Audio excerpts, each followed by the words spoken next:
يا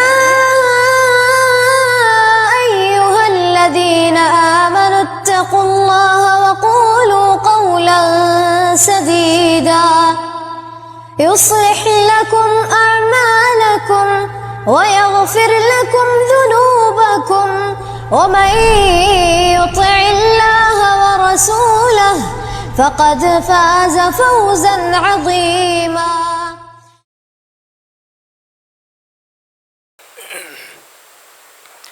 سورہ بقرہ آیت 100 اور 101 آپ کے سامنے تلاوت کی گئی. ان دونوں آیتوں میں اللہ رب العزت اہل ایمان سے خطاب کرتے ہوئے ارشاد فرما رہا ہے، اے ایمان والو، اگر تم اہل کتاب میں سے کسی فریق کی پیروی کرو گے تو پھر وہ تمہیں تمہارے ایمان کے بعد مرتد کر دیں گے، کافر بنا دیں گے. اور تم کیسے کفر کر سکتے ہو اس حال میں کہ تم پر اللہ کی آیتیں تلاوت کی جا رہی ہیں اور تمہارے درمیان میں محمد الرسول اللہ صلی اللہ علیہ وسلم موجود ہیں. اور جو آدمی اللہ کو مضبوطی سے پکڑ لے گویا کہ اسے سیدھے راستے کی طرف رہنمائی کر دی گئی ہے. اس آیت میں اللہ رب العزت نے اہل ایمان کو اہل کتاب یعنی یہود و نصارہ کی پیروی سے منع فرمایا. منع کی وجہ یہ بتائی کہ یہود و نصارہ تمہیں کافر بنانا چاہتے ہیں، تمہارے ایمان کے بعد تمہیں دین اسلام سے پھیر دینا چاہتے ہیں. اس آیت کے شان نزول میں امام بخاری رحمہ اللہ علیہ نے کتاب المغازی میں ایک روایت نقل فرمائی ہے. آپ کہتے ہیں کہ نبی علیہ السلام کی بعثت سے پہلے مدینہ کے جو دو بڑے قبیلے تھے اوس اور خزرج، ان دونوں کے درمیان میں کافی نفرتیں تھیں. یہ سال ہا سال جنگ کیا کرتے تھے اور انہی کے ساتھ مدینہ میں یہود کے 3 قبیلے تھے. 2 قبیلے ایک قبیلے کے ساتھ ہو گئے اور یہود کا تیسرا قبیلہ دوسرے قبیلے کے ساتھ ہو گیا. اس طرح یہود آپس میں بٹ گئے اور یہ آپس میں بٹ کر اپنے اپنے حلیف قبیلے کو دوسرے قبیلے کے بالمقابل بھڑکایا کرتے. اوس کے ساتھ جو یہود تھے وہ خزرج کے خلاف بھڑکایا کرتے اور خزرج کے خلاف جو یہود تھے وہ اوس کے خلاف بھڑکایا کرتے. اور جب دونوں کے درمیان میں جنگ شروع ہو جاتی تو یہی یہود ان دونوں قبیلوں کو پیچھے سے ہتھیار بیچا کرتے اور جب جنگ رک جاتی تو پھر سے جنگ بھڑکانے والے کام کرتے، جس کی وجہ سے ان کا کاروبار چلتا رہے. تو جب نبی علیہ السلام کی مدینہ آمد ہوئی تو اللہ نے آپ علیہ السلام کی برکت سے اوس و خزرج کے درمیان کے اختلاف کو ختم کر دیا. اور یہ قبیلے جو دو ایک دوسرے کی جان کے دشمن بنے ہوئے تھے، اب آپ علیہ السلام کے آمد کے بعد ایک دوسرے کے بھائی ہو گئے اور ایک دوسرے کے ساتھ ایک دستر پر اور ایک تھالی پر بیٹھ کر کھانے لگے.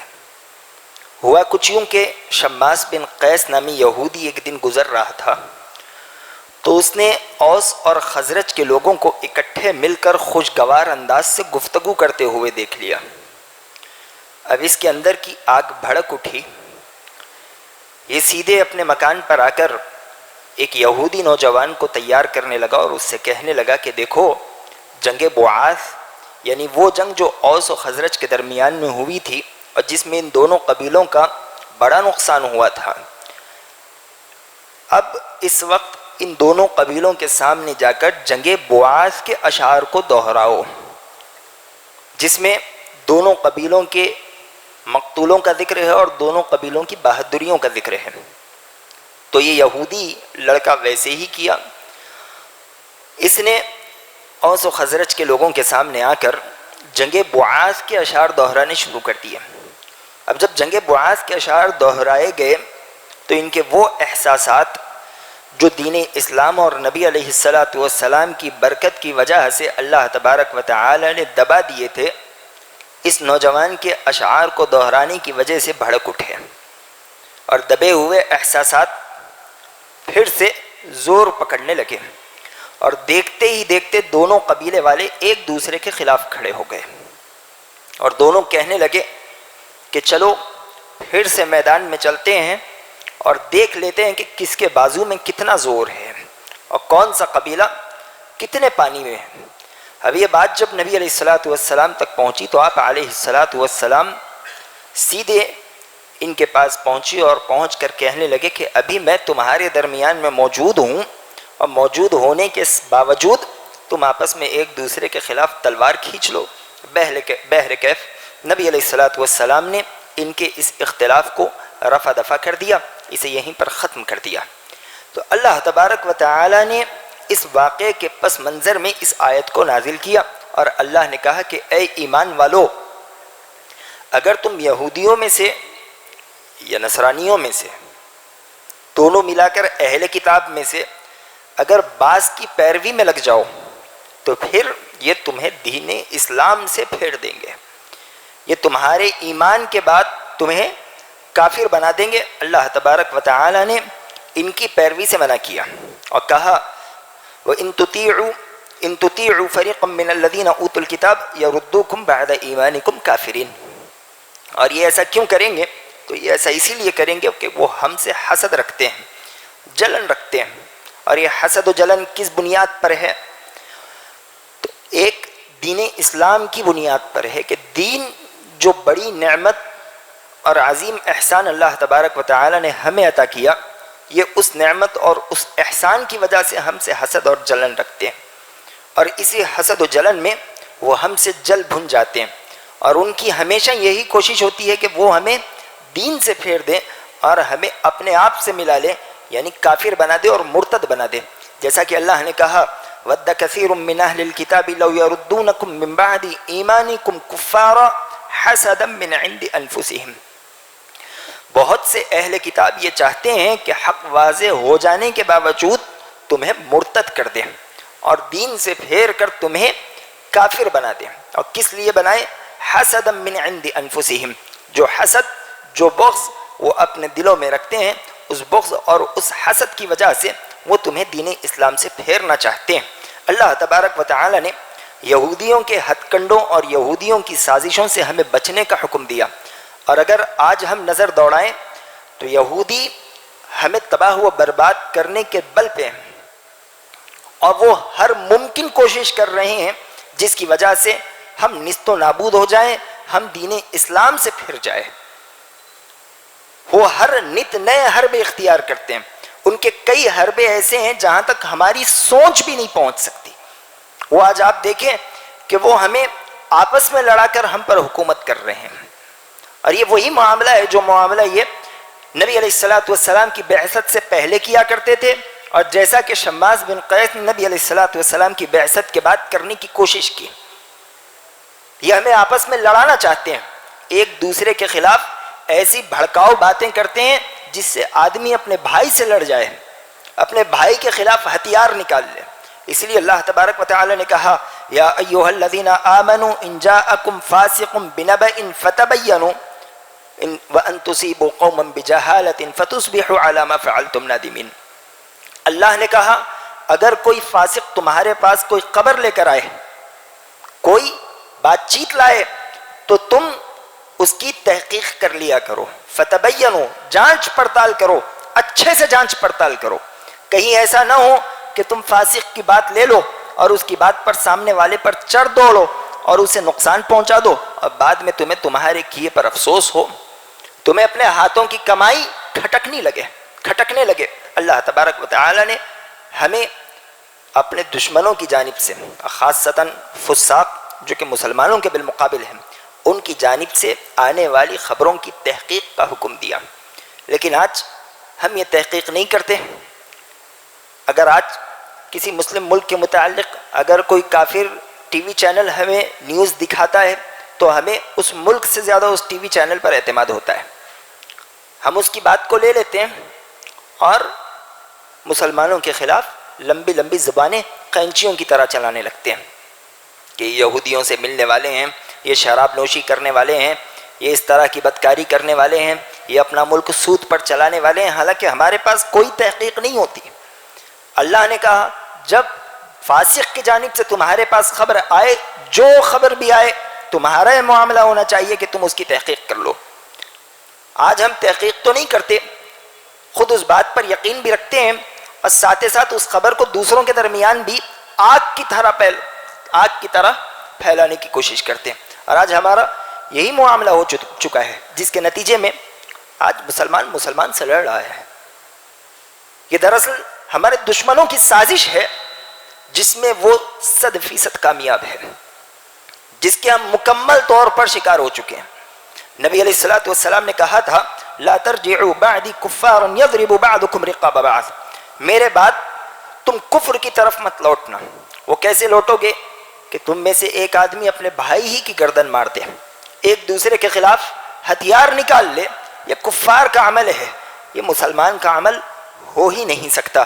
تو آج یہ لوگ ہمیں اختلاف میں ڈالنا چاہتے ہیں، حالانکہ اختلاف کے بالمقابل اتحاد یہ اللہ تبارک و تعالی کی بڑی نعمت ہے۔ اور اس زمین پر آپ تاریخ اٹھا کر دیکھیں، جو قومیں چالاک رہی ہیں، جو ہوشیار رہی ہیں، وہ کبھی اپنا اتحاد ٹوٹنے نہیں دیتی۔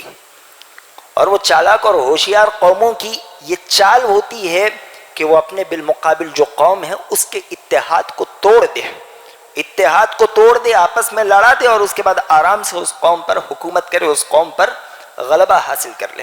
اللہ تبارک و تعالی نے اتحاد کی نعمت جو اوس و خزرج کے درمیان تھی، اس کا احسان جتاتے ہوئے اللہ نے کہا وَأَلَّفَ بَيْنَ قُلُوبِهِمْ لَوْ أَنفَقْتَ مَا فِي الْأَرْضِ جَمِيعًا مَا أَلَّفْتَ بَيْنَ قُلُوبِهِمْ وَلَكِنَّ اللَّهَ أَلَّفَ بَيْنَهُمْ۔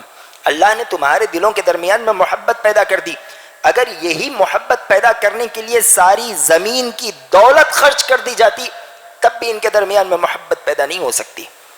وَأَلَّفَ بَيْنَ قُلُوبِهِمْ، اللہ نے ان کے دلوں کے درمیان میں محبت پیدا فرمائی ہے۔ وَلَكِنَّ اللَّهَ أَلَّفَ بَيْنَ قُلُوبِهِمْ، اللہ ہی کی ذات ہے جس ذات میں ان کے دلوں کے درمیان میں محبت ڈال دی۔ اگر آج ہمارے درمیان میں جتنی بھی الفت باقی ہے اس کی قدر کرنے کی ضرورت ہے، اسے نفرتوں میں ڈھالنے سے پہلے سنبھال کر رکھنے کی ضرورت ہے۔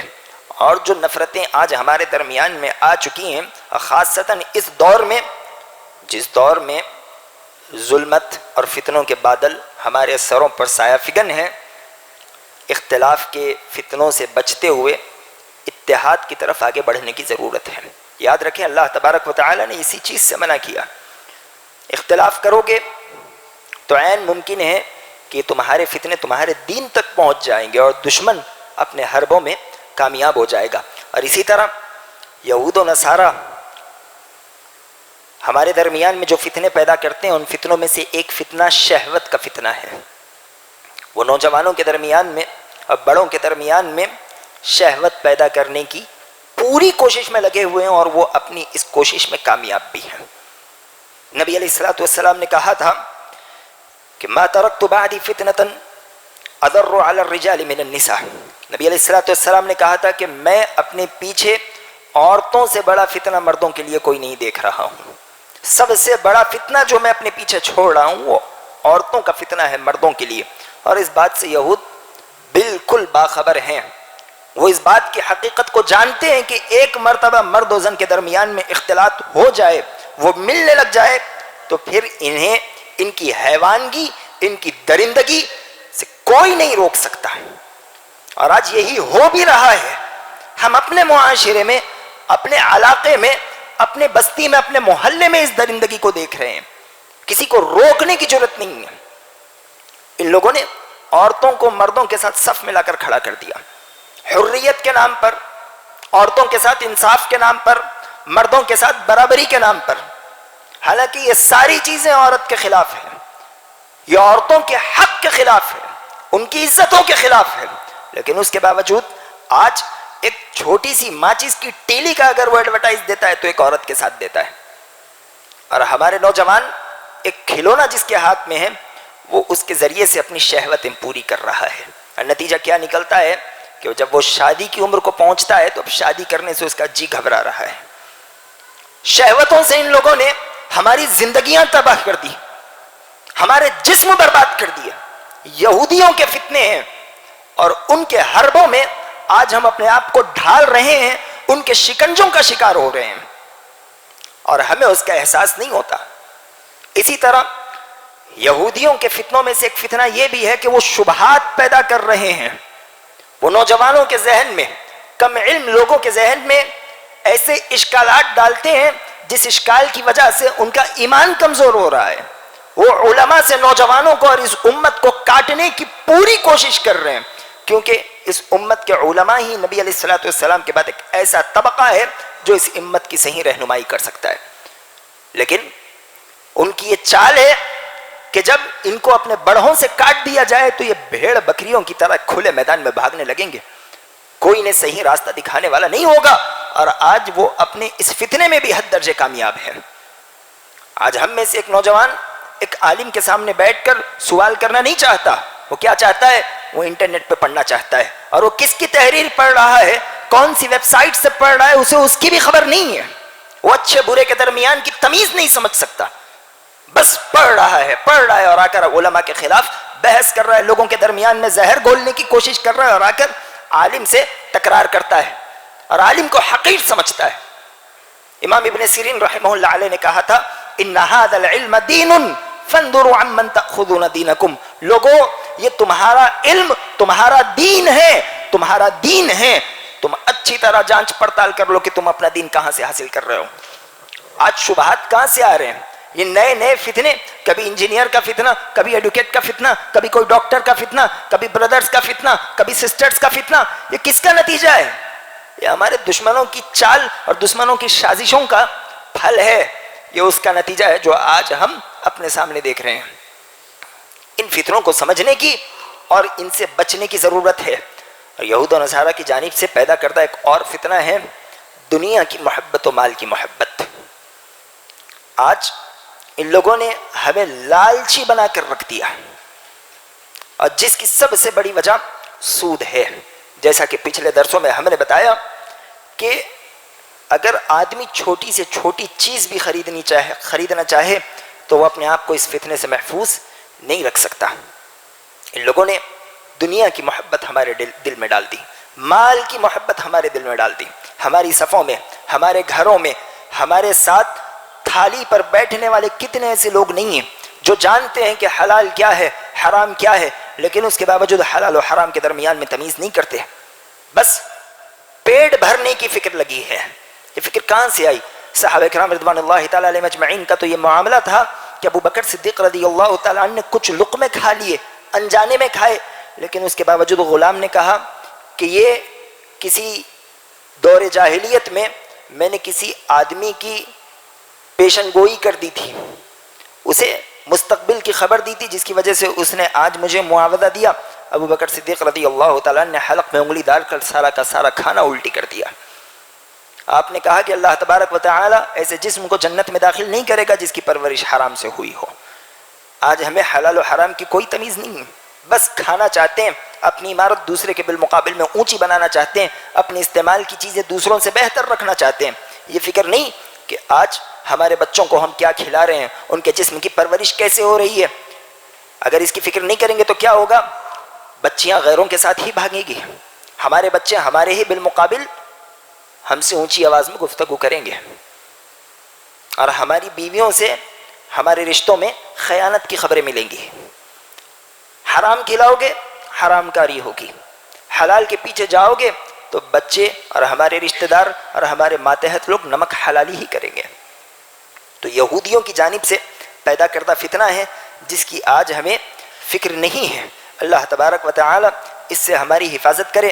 اللہ نے کہا وَكَيْفَ تَكْفُرُونَ وَأَنْتُمْ تُتْلَى عَلَيْكُمْ آيَاتُ اللَّهِ وَفِيكُمْ رَسُولُهُ. تم کفر کیسے کر سکتے ہو جبکہ تم پر اللہ کی آیتیں تلاوت کی جا رہی ہیں اور نبی علیہ الصلوۃ والسلام تمہارے درمیان میں موجود ہیں, تم کفر کیسے کر سکتے ہو. اللہ تبارک و تعالی نے تعجب کا اظہار کیا, لیکن آج یہ سب معاملہ ہو رہا ہے اور ہماری حالت آج ویسی ہی ہو چکی ہے جیسے نبی علیہ الصلوۃ والسلام نے اس حدیث میں فرمایا تھا یوشک ان تداعى علیکم الامم من کل افق کما تداعى الاکلۃ علی قصعتها، ایک وقت آئے گا ساری امتیں تم پر ایسے ہی ٹوٹ پڑیں گی جیسے بھوکے دسترخوان پر ٹوٹ پڑتے ہیں۔ صحابہ نے سوال کیا کہ اللہ کے رسول صلی اللہ علیہ وسلم کیا اس وقت ہماری تعداد کم ہوگی، ہم کمزور ہوں گے؟ نبی علیہ الصلوۃ والسلام نے کہا کہ نہیں، بہت تعداد ہوگی لیکن تمہاری حیثیت سمندر پر بہنے والے کچرے کی طرح ہوگی۔ اللہ تبارک و تعالی تمہارے دشمن سے تمہارا ڈر نکال دے گا اور تمہارے دلوں میں اللہ وہن داخل کر دے گا۔ صحابہ نے سوال کیا کہ وہن کیا ہے؟ نبی علیہ الصلوۃ والسلام نے کہا حب الدنیا و کراہیت الموت، دنیا کی محبت اور موت سے نفرت۔ آج یہی چیز ہو چکی ہے۔ آج ہم اس ذلت کے شکار کیوں ہیں؟ اس ذلت کے شکار اسی لیے ہے کہ ہم اپنے دشمن کے ہتھ کنڈوں کو نہیں سمجھتے، ہم دشمن کی چال بازیوں کو نہیں سمجھتے۔ دشمن کی چال بازی سمجھنے سے کیا مراد ہے؟ دشمن کی چال بازی سمجھنے کا مطلب یہ ہے کہ آدمی اس کی چالوں کو سمجھتے ہوئے اس سے اپنے آپ کی حفاظت کرے۔ آج دشمن ہمارے اسکولوں میں نہیں، ہمارے گھروں میں نہیں، ہماری تجارتوں میں نہیں، بلکہ ہمارے رگوں میں ہمارے ساتھ دوڑ رہا ہے۔ اس کے افکار ہمارے رگوں میں، ہم وہی سننا چاہتے ہیں جو وہ ہمیں سناتا ہے، ہم وہی کہتے ہیں جو وہ سننا چاہتا ہے۔ ہمارے بچوں کی وضع خطا، یہ تمام معاملات یہ دشمنوں کی وجہ سے ہے۔ اللہ نے اس پر تعجب کا اظہار کیا اور اللہ نے کہا وَكَيْفَ تَكْفُرُونَ وَأَنْتُمْ تُتْلَىٰ عَلَيْكُمْ آيَاتُ اللَّهِ وَفِيكُمْ رَسُولُهُ، تم کفر کر کیسے سکتے ہو ایمان کے بعد اس حال میں کہ تم پر اللہ کی آیتیں پڑھی جا رہی ہیں اور محمد صلی اللہ علیہ وسلم تمہارے درمیان میں موجود ہیں۔ تو یہ تو صحابہ کرام رضوان اللہ تعالی علیہ مجمعین کے لیے تھا، لیکن آج اللہ کے رسول صلی اللہ علیہ وسلم ہمارے درمیان میں موجود نہیں ہیں، لیکن نبی علیہ الصلوۃ والسلام کی تعلیمات، آپ علیہ الصلوۃ والسلام کی بھیجی ہوئی تمام ہدایات ہمارے پاس موجود ہیں۔ نبی علیہ الصلوۃ والسلام کی ان ہدایات کے ہوتے ہوئے، قرآن مجید اور آپ علیہ الصلوۃ والسلام کی روایتوں کے ہوتے ہوئے اگر ہم اس پر صحیح مضبوطی سے عمل پیرا ہو جائیں تو کوئی چیز ہمیں گمراہ نہیں کر سکے گی۔ اللہ تبارک و تعالی نے ہمارے دشمنوں سے بچنے کے دو راستے ہمیں بتائے ہیں۔ پہلا راستہ اللہ نے کہا ایمان ہے، ایمان والے ہو جاؤ، اور یہ خطاب بھی اہل ایمان سے ہے، یا ایھا الذین آمنو، اے لوگو جو ایمان لانے والے ہو، اے ایمان والو۔ سب سے پہلے ایمان ہے۔ ایمان آدمی کو فتنوں سے محفوظ رکھتا ہے۔ وقت کم ہے وگرنہ ہم بات طویل کرتے۔ نبی علیہ الصلوۃ والسلام نے ایک دن صحابہ کرام رضوان اللہ تعالی علیہ مجمعین سے سوال کیا تھا کہ تمہارے نزدیک سب سے اچھے ایمان والا کون ہے؟ صحابہ نے کہا کہ فرشتے ہیں۔ نبی علیہ الصلوۃ والسلام نے کہا کہ فرشتے کیوں نہ بڑے اور مضبوط ایمان والے ہوں گے؟ کیونکہ وہ اللہ تبارک و تعالی کے پاس ہے۔ تو وہ کہنے لگے کہ انبیاء ہیں۔ نبی علیہ الصلوۃ والسلام نے کہا کہ انبیاء مضبوط ایمان والے کیسے نہیں ہوں گے کہ ان کے اوپر رات دن اللہ کی وحی نازل ہوتی ہے۔ وہ کہنے لگے کہ پھر ہم ہیں۔ نبی علیہ الصلوۃ والسلام نے کہا کہ تم مضبوط ایمان والے کیسے نہیں ہوں گے کہ تمہارے درمیان میں ہوں۔ اس کے بعد نبی علیہ الصلوۃ والسلام نے کہا کہ اعجب ایمانا قوم یجیئون من بعدکم یجدون صحفا یؤمنون بما فیہا، کہ سب سے اچھے ایمان والے اور مضبوط ایمان والے وہ لوگ ہوں گے جو تمہارے بعد آئیں گے، لیکن وہ میرا دور نہیں پائیں گے، نہ وہ مجھے پائیں گے، وہ کچھ صحیفے پائیں گے، کچھ اوراق پائیں گے، کچھ ہدایات پائیں گے، تو وہ اس پر ایمان لائیں گے۔ تو آج نبی علیہ الصلوۃ والسلام ہمارے درمیان میں نہیں ہیں، لیکن نبی علیہ الصلوۃ والسلام کی تعلیمات ہمارے درمیان میں ہیں۔ ان تعلیمات پر ایمان لانا ہمیں فتنوں سے محفوظ رکھے گا۔ اگر ہم انہیں چھوڑ دیں گے تو پھر ہم کہیں نہ کہیں سے فتنوں میں داخل ہو جائیں گے۔ اور اسی طرح کتاب و سنت کو مضبوطی سے تھامنا اور اس پر عمل کرنا، ایک تو ہے ایمان لانا، دوسرا یہ ہے کہ اس پر عمل پیرا ہونا، اس کی کوئی تعلیم ہم سے چھوٹنی نہ پائے۔ اللہ نے کہا وَمَن يَعْتَصِم بِاللَّهِ فَقَدْ هُدِيَ إِلَى صِرَاطٍ مُسْتَقِيمٍ، جو اللہ تبارک و تعالی کی رسی کو مضبوطی سے تھام لے تو گویا کہ ایسے آدمی کو صحیح راستے کی رہنمائی کر دی گئی ہے، یہ آدمی صحیح راستے پر لگا دیا گیا ہے۔ تو اللہ تبارک و تعالی کی رسی کو مضبوطی سے تھامنا، قرآن و حدیث پر عمل کرنا، کہ اس دنیا میں ہماری ہدایت اور ہمارے غلبے کی دلیل ہے، ہماری ہدایت اور ہماری سربلندی کی ضمانت ہے، جیسا کہ اللہ تبارک و تعالی نے کہا هو الذی ارسل رسولہ بالہدی ودین الحق لیظہرہ علی الدین کلہ، اللہ ہی کی ذات ہے جس نے محمد صلی اللہ علیہ وسلم کو ہدایت اور دین حق دے کر بھیجا۔ کیوں بھیجا؟ لیظہرہ علی الدین کلہ، دوسرے تمام ادیان پر اس دین کو غالب کر دے۔ دلیلوں کے اعتبار سے یہ دین اس دنیا کے تمام ادیان پر غالب ہے۔ سب سے مضبوط دلائل اور سب سے سچی اور سیدھی اور کھری گفتگو کرنے والا اگر کوئی دین ہے تو اس سرزمین پر وہ ایک ہی دین ہے، وہ دین اسلام ہے۔ دلائل کے اعتبار سے یہ دین بڑا مضبوط ہے۔ اگر ہم عمل بھی کریں گے تو اللہ تبارک و تعالی اس دین پر چلنے والوں کو بھی مضبوط بنا دے گا۔ دلائل کے اعتبار سے بھی ہم مضبوط ہو جائیں گے اور فعلی طور پر بھی ہم مضبوط ہو جائیں گے، جیسا کہ عمر رضی اللہ تعالیٰ عنہ نے کہا تھا لقد اعزنا اللہ بالاسلام فان ابتغینا العزہ بغیرہ اذلنا اللہ، لوگو اللہ نے اسلام کی وجہ سے تمہیں عزت نوازی ہے، اسلام کی وجہ سے آج تم معزز ہو، اگر تم اس دین کو چھوڑ کر کسی اور چیز میں عزت تلاش کرو گے اذلنا اللہ، تو پھر اللہ ہمیں ذلیل و رسوا کر دے گا۔ خلاصہ یہی ہے کہ ہمیں غیر قوموں کی مشابہت سے بچنا چاہیے، ان کے فتنوں کو سمجھنا چاہیے اور سمجھتے ہوئے قرآن و حدیث کو مضبوطی سے تھامنا چاہیے اور اس پر عمل کرنا چاہیے۔ اللہ تبارک و تعالی اس کی بدولت ہمیں دنیا میں بھی سربلندی عطا کرے گا اور آخرت میں بھی سربلندی عطا کرے گا۔ اگر قرآن و حدیث نہ ہوں تو پھر ذلت ہوگی، رسوائی ہوگی، جو ذلت آج ہے اس سے بھی کہیں زیادہ ہو جائے گی، جیسا کہ تاتاریوں کے دور میں ہمارا حال ہو چکا تھا کہ ایک تاتاری 20 مسلمان کو ایک قطار میں کھڑا کر قتل کر دیا کرتا، اور یہ ہماری ذلت کا معاملہ تھا کہ اگر ایک تاتاری کہتا کہ تو اپنا سر پتھر پہ رکھ، میں گھر جاؤں گا تلوار لاؤں گا، تو گھر جا کے تلوار لانے تک اس مسلمان کے پاس اتنی ہمت نہیں ہوتی کہ وہ اپنا سر اٹھا کر وہاں سے بھاگ جائے۔ اور اللہ تبارک و تعالی نے اس ذلت کے دن کو کیسے بدلا؟ تو جب یہ تاتاری قسطنطنیہ کے قریب پہنچے تو وہاں کا بادشاہ کہنے لگا کہ تاتاریوں کے ساتھ ہاتھ ملا لیتے ہیں، تو وہاں پہ امام ابن تیمیہ رحمہ اللہ علیہ تھے، آپ کہنے لگے کہ ہاتھ نہیں ملائیں گے بلکہ ان سے مقابلہ کریں گے۔ بادشاہ نے کہا کہ کیسے مقابلہ کرو گے؟ امام ابن تیمیہ رحمہ اللہ علیہ کہتے ہیں کہ کریں گے۔ بادشاہ کہتا ہے کہ لشکر کی قیادت کون کرے گا؟ امام ابن تیمیہ رحمہ اللہ علیہ کہتے ہیں کہ میں کروں گا، اور ہزاروں کا لشکر آپ کے سامنے کھڑا کیا گیا۔ آپ نے کہا کہ میں اس لشکر کے ساتھ نہیں لڑوں گا، بلکہ مجھے وہ لشکر چاہیے جو موحدین کا ہو، جو کتاب و سنت پر عمل کرنے والا ہو۔ اور آپ نے جب لشکر چھاٹا تو 700 کی تعداد صرف موحدین کی اس لشکر سے نکلی، صرف 700 کی تعداد۔ اور تاریخ گواہ ہے عین جالوت کا وہ جو مقام ہے کہ سب سے پہلے تاتاریوں کو امام ابن تیمیہ رحمہ اللہ علیہ نے 700 لوگوں سے شکست دی، 700 لوگوں سے تاتاریوں کو آپ نے شکست دے دی، جس کے سامنے پہاڑ کھڑا ہونے کی سکت نہیں رکھتا تھا۔ 700 موحدین نے ایسے لشکر کو بھاگنے اور پلٹنے پر مجبور کر دیا۔ تو اگر ہم دین اسلام کی طرف لوٹ کر آئیں گے، کتاب و سنت پر عمل کریں گے، اللہ کی توحید کو ثابت کریں گے، اللہ ہمیں وہی غلبہ دے گا جو غلبہ ہم سے پہلے لوگوں کو اللہ نے عطا کیا۔ اگر اس کے بالمقابل عمل ہوگا تو پھر ذلت و رسوائی ہمارا مقدر ہوگی، جس سے اللہ تبارک و تعالی ہماری حفاظت کرے۔ آمین۔ وآخر دعوانا الحمد للہ رب العالمین، والسلام علیکم ورحمۃ اللہ وبرکاتہ۔